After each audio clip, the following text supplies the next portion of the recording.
Welcome back to the Fever for this week's Coaches Chalk Talk session, where we're pleased to be joined this week by Idlewood head coach Johnny Taylor. Coach Taylor, appreciate you coming in and joining us this week. Appreciate being here. The Wildcats off to another great start at 5-0. Really not unexpected by anybody's standards. You know, they're always one of the top teams here in the district. Coach, talk about the season so far. I mean, you guys, seem like you guys are just kind of picking up right where you left off last year. Yes, we've got several kids back from last year, and they've all kind of stepped in and are playing as well as they did last year. And we've got a big group of seniors that have filled in the other spots, and everybody seems to be playing well right now. We played some tough teams in our first 3 games, getting ready for district, and hopefully we'll stay on this roll and continue to play well all season.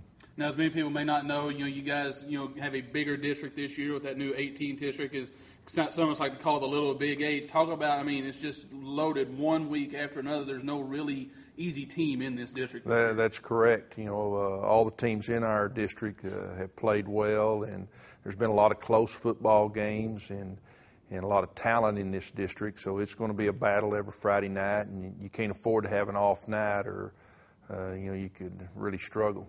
Now, you mentioned some close games on you, but you guys have had a couple of pretty big wins, pretty big point spreads, and putting up a lot of points. Looks like what you guys did in non-district really helped you get ready and to roll into district. It did. We got a lot of good experience for some of our kids that hadn't played much, and that really helped. And I think both district games have started out tough, and our players have just kept after it and after it and after it, and we've kind of built from there, and the lead got bigger, and I think our kids realize they've got to play hard every game.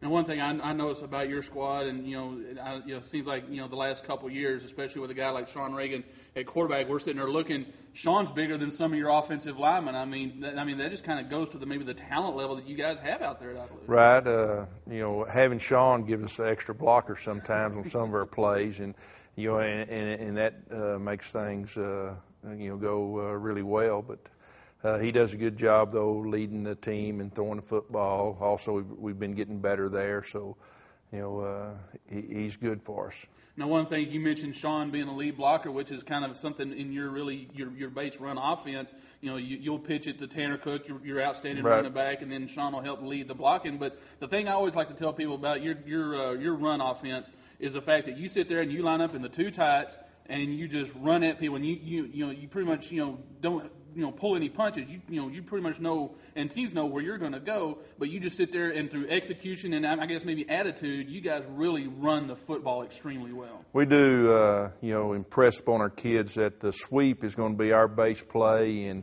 we've got to be able to run it against anybody, no matter what they throw up against us. And I think they take some pride in being able to run that play against any team and any defense that they see.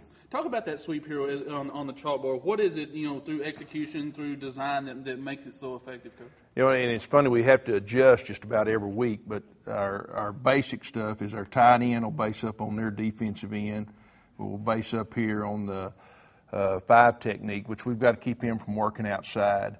We give our uncovered lineman the option to, we call it read pull. He's going to be looking at that linebacker as he comes around trying to pick this guy up. Our center base blocks, our backside guard's also going to be pulling. He's looking for the backside linebacker. Now, depending on what type of secondary they're in, if they stay in a cover 2 like this, our wideout will come inside on their safety, and our fullback will block out on the corners as he tries to force the play. Our running back, quarterback turns, pitches him the ball, and he becomes our extra blocker that comes in there. So that helps us when somebody gives us an 8-man front. Our quarterback's able to pick up that extra man that they might be able to put over on that side. And we see a lot of different adjustments, and our linemen really do a great job of adjusting. Our tight end and fullback do great jobs, because lots of times they may, this guy may be out here, so now we've got to adjust, and him go right there, and the tight end goes to the safety, and the fullback goes to the end. So we have to do a lot of different things sometimes depending on what the defense does.